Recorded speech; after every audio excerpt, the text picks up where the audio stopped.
কাঙ্ক্ষিত ইলিশ মাছ পাঁচ হতিছে নাকি শুনলাম।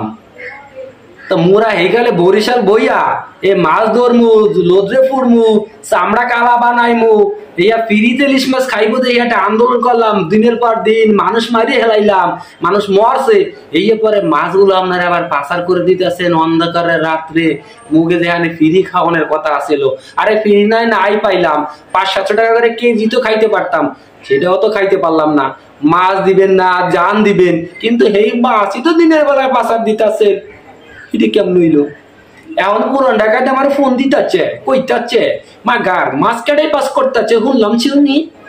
আমিও কইতাছি এই খবরটা হই না আমার কলিজায় পানি ইয়া পড়ছে। কেমনি কামটা করতেছে?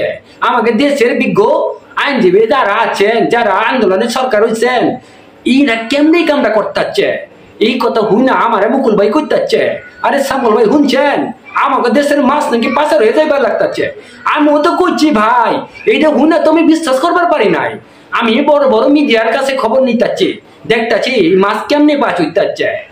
আমি এই ইলিশ মাছ পাচো এটা আমি কোন রকমে চাইতাছি না। আপনারা কি চাইতাছে?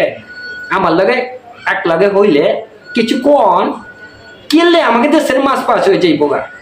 এই আমার দেশের পোলা পানে খাইবার পারতাছে না, আমার দেশের পোলা পানে ঘরে বইয়া বইয়া যাচ্ছে, আর আপনারা দিনের অন্ধকারে রাতের অন্ধকারে মাছ পাস করে দিবেন। আর পুরান ঢাকার মুকুল ভাই এই কি বসে থাকবো? এই তো আমার ফোন লাগাইছে, কইতেছে সামুল ভাই এই মাছ পাচ হইতেছে, আপনারা কিছু কইবেন না? চা বাদ কি এখন খালি খালি পরে থাকবো? আওয়াজ তুলবেন না? তাহলে চলেন যাই, সবাই মিলে একসাথে আওয়াজ তুলে।